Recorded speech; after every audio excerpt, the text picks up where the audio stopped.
తాకట్టులో ఉన్న బంగారాన్ని విడిపించి ఆ రోజు ఆన్లైన్ రేటుకే మేము కొంటాం. Sharma gold company. నమస్తే, వెల్కమ్ టు సుమన్ టీవీ. నేను గిరిజ. ఇవాళ మనతో పాటు ప్రముఖ జ్యోతిష్య పండితులు డాక్టర్ గుండెపూడి శివసుధీర్ శర్మ గురువు గారు ఉన్నారు. వారితో మాట్లాడి మనకున్న కొన్ని సందేహాలను నివృత్తి చేసుకునే ప్రయత్నం చేద్దాం. గురువు గారు నమస్కారం. శ్రీమాత్రే నమః. శ్రీ గురుభ్యో నమః. గురుగారు, గర్భిణీ స్త్రీలు నిత్య జీవితంలో పాటించాల్సిన నియమాలు అంటే దీపారాధన కానివ్వండి, గుళ్ళకు వెళ్ళటం, సో ఇలాంటి విషయాలలో ఏమైనా నియమాలు పాటించాలంటారా? అసలు గర్భిణీ స్త్రీ అంటేనే ఒక గాజు బొమ్మ, అవునా? గాజు బొమ్మను మనం చాలా ప్రేమగా తెచ్చుకుంటాము. ఆ గాజు బొమ్మను ఎంత ప్రేమగా ఎంత జాగ్రత్తగా చూసుకుంటామో గర్భిణీ స్త్రీని కూడా అంతే జాగ్రత్తగా చూసుకోవాలి. వాళ్ళు కూడా అంతే జాగ్రత్తలు పాటించాలి. ముఖ్యంగా గర్భిణీ స్త్రీలని ఇంట్లో ఉన్నప్పుడు కదా రక్తపాతం జరగకూడదని గడ్డాలు ఇవి తీసుకోకూడదని చెప్తారు. ముఖ్యంగా అంటే వాళ్ళకి భయానకమైనటువంటివి ఏవి కూడా వాళ్ళ కంటపడకూడదు అనేటువంటిది శాస్త్రం. అలాగే గర్భిణీ స్త్రీలు దేవాలయాలకు వెళుతూ ఉంటారు. అది పర్వత ప్రాంతాలు కావచ్చు, లేదు లోకల్లో ఉండేటువంటి దగ్గరలో ఉండేటువంటి దేవాలయాలు కావచ్చు. వీళ్ళు ఎంత కదలకుండా ఎంత జాగ్రత్తగా ఉంటే అంత మంచిది. కేవలం వాళ్ళ ఆరోగ్యం కోసం చెప్పబడినటువంటి సూత్రాలే ధర్మశాస్త్రంగా మన ధర్మంగా సనాతన ధర్మంగా రూపకల్పన జరిగింది. మెట్లు ఎక్కుతూ ఉంటారు. పొరపాటున ఒక మెట్టు జారింది, ఏమవుతుంది? గర్భిణీ స్త్రీకి ప్రమాదం. పర్వతాలు ఎక్కుతూ ఉంటారు. ఆ కొండ ఎక్కేటప్పుడు మన మానసిక స్థితి వేరేలా మారిపోతూ ఉంటుంది, అవునా?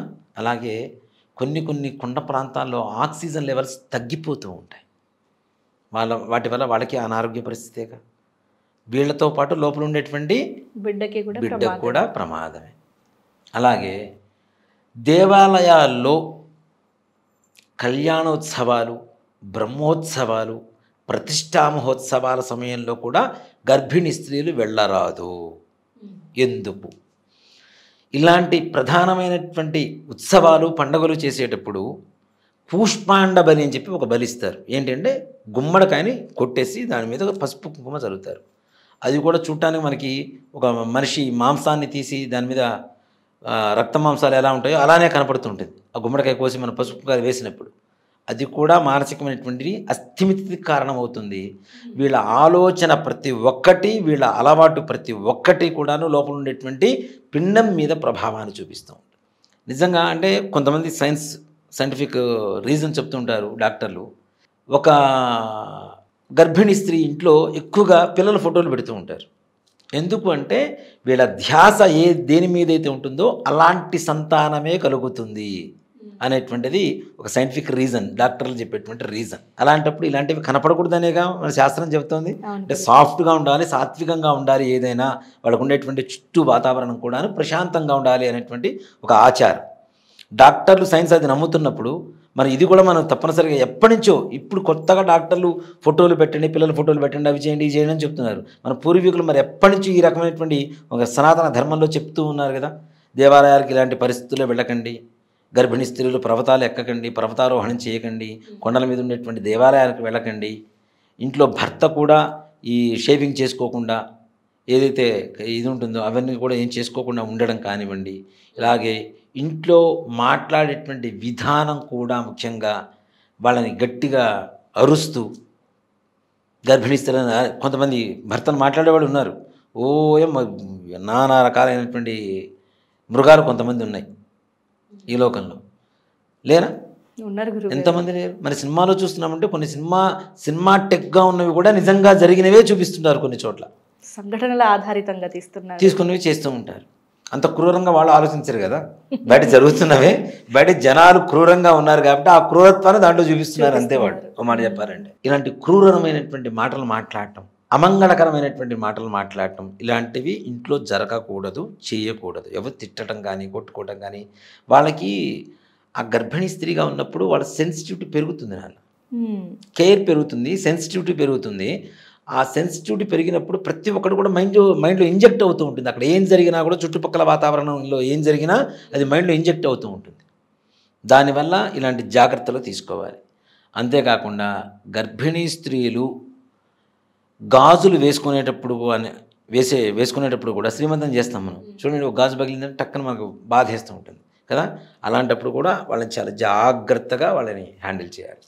గాజులు వేసుకునేటప్పుడు నిత్యం మనం ఏవైతే దేవతారాధన, అంటే గుడికి పోకూడదు అన్నారు కదా, మరి దేవతారాధన చేయవచ్చా అంటే, నాకు తెలిసిన ఒక అమ్మాయి ప్రెగ్నెన్సీ ప్రతి నిత్యం హనుమాన్ చాలీసా, ఆంజనేయ స్వామి వారి దండకం చదివేది. అమ్మాయికి పుట్టిన పిల్లవాడిని చూస్తే ఆంజనేయ స్వామి నట్టే ఉంటాడు. హైబ్రోస్ ఇంత హెవీ హైబ్రోస్ ఉంటాయి. ఈ ఫోర్ హెడ్ ఇంత వెడల్పుగా ఉంటుంది. పిల్లవాడు పుట్టినప్పుడు చూస్తే వాడి కండలు తిరుగున్నాయి పుట్టినప్పుడు.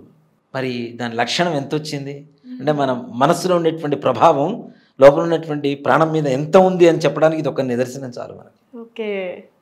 అందుకని దేవతారాధన అనేది, దైవ ధ్యానం అనేటువంటిది చాలా అవసరం. ఇప్పుడు అభిమన్యుడు ఉన్నాడు అన్న, అభిమన్యుడు గర్భంలో ఉన్నప్పుడే కదా అని నేర్చుకొని బయటకు వచ్చింది ఆయన. అవునా? అంటే మనం ఏదైతే తరిస్తున్నామో, ఏదైతే జపిస్తున్నామో, ఏదైతే తలుస్తున్నామో అవి తప్పనిసరిగా వాటి ప్రభావం మన గర్భంలో ఉండేటువంటి పిండం మీద తప్పనిసరిగా ఉంటుంది. కాబట్టి మనం సౌమ్యంగా ఉండాలి, ప్రతిదానికి ఆవేశానికి లోనైపోకూడదు, అలా అని చెప్పి ప్రతిదానికి భయపడకూడదు. ముఖ్యంగా భయం, సెన్సిటివిటీ ఓవర్గా ఉంటే లోపల పిండం మీద ఎక్కువ ప్రభావాన్ని చూపిస్తుంది. ఎక్కువగా ఈ ప్రెగ్నెన్సీలు, అబార్షన్స్ జరుగుతుంటాయి కదా, వాటికి కూడా కారణం ఇదే. ఓకే.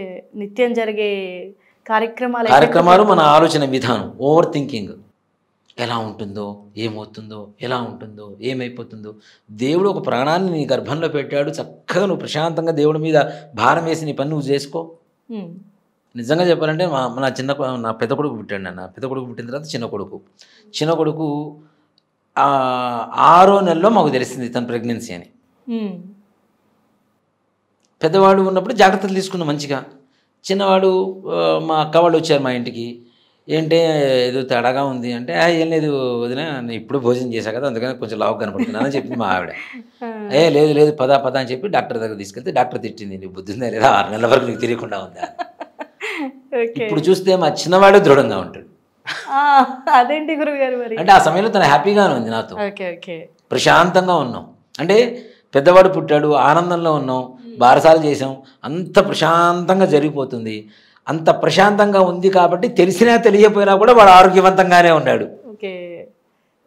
అంటే మీరు ప్రత్యేకించి పాటించినక్కర్లే, మీరు ఆల్రెడీ హ్యాపీగా ఉన్నారు కాబట్టి ఆటోమేటిక్గా హ్యాపీగా లోపల బేబీ కూడా పౌష్టికంగా మంచి దృఢంగా ఆరోగ్యవంతంగా పుట్టాడు వాడు. ఇప్పటికీ మా వాడు చిన్నవాడు గట్టిగానే ఉంటాడు, భీముడిలాగా. అంటే చెప్తున్నాను, అంటే మన మానసికమైనటువంటి ఆలోచన విధానం ఏదైతే ఉందో అది పిండం మీద ముఖ్యంగా ప్రభావం చూపిస్తుంది. కాబట్టి ప్రతిదానికి కంగారు పట్టడం, పరుగులు ఎత్తడం, ఆవేశపడిపోవటం, సెన్సిటివ్గా ఆలోచించడం, ఎమోషన్స్, బాధ వస్తే తట్టుకోలేం. ఆ బాధ ఏమవుతుంది, లోపల ఉన్న పిండం మీద ఎఫెక్ట్ చూపిస్తోంది. కాబట్టి ఏది ఎంతవరకు తీసుకోవాలో అంతవరకు తీసుకోవాల్సినటువంటి నియమం మాత్రం తప్పనిసరిగా పాటించాలి. తప్పనిసరిగా దైవ ధ్యానం చేయండి. పుట్టేటువంటి పిల్లలు కూడా దైవాంశ సంభూతులుగా పుడతారు. ఓకే గురుగారు, మరి గర్భిణీ స్త్రీలు ఎలాంటి వస్తువులని ఇంట్లో పెట్టుకొని చూస్తుంటే మంచిది అంటారు? చెప్పాలి అంటే పసుపు కుంకాలు తప్పనిసరిగా వాళ్ళ కంటికి కనబడుతూ ఉండాలి. ఓకే. దాంతోపాటుగా ఏదైతే వాళ్ళ మనస్సుకి ఆహ్లాదాన్ని ఇస్తాయో అలాంటివి, అలా అని చెప్పి చిలక నాకు ఆనందాన్ని కలుగజేస్తుందని చెప్పి చిలకని తీసుకొచ్చి పంజరంలో పెట్టడం వల్ల పాపం కలుగుతుంది తప్పితే పుణ్యం రాదు. పక్షులు ఇట్లాంటి వాటిని బంధిస్తుంటారు కొంతమంది పంజరంలో పెట్టేసి, అట్లాంటి వాటి వల్ల పాపాలు వస్తాయి లేనిపోంది. అవి బయట ఎగరాల్సిన ప్రకృతి ధర్మం నాన్న. ఎగరాల్సింది ఎగరాలి, కూర్చోవలసింది కూర్చోవాలి, పాకాల్సింది పాకాలి, పరిగెత్తాల్సింది పరిగెత్తాలి. ఇప్పుడు జింకను వేటాడొద్దు అని పులికి చెబితే పులి ఊరుకుంటుందా? దాని ధర్మం అది కదా. దేనికైతే ధర్మం ఉందో ఆ ధర్మాన్ని మనం పాటించేలా చేస్తే ఏ రకమైనటువంటి పాపాలు ఉండవు. కాబట్టి అట్లాంటి బంధనాలు చేయడం అనేది మాత్రం పొరపాటున చేయవద్దు. ముఖ్యంగా గర్భిణీ స్త్రీలు ఇంట్లో ఉన్నప్పుడు అలాంటివి వాళ్ళ ఆనందమైనా సరే వాటి వల్ల పాపం వస్తుందని ముందుగా మనం ఎడ్యుకేట్ చేసి వాటిని దూరం చేయడం అనేది మంచిది.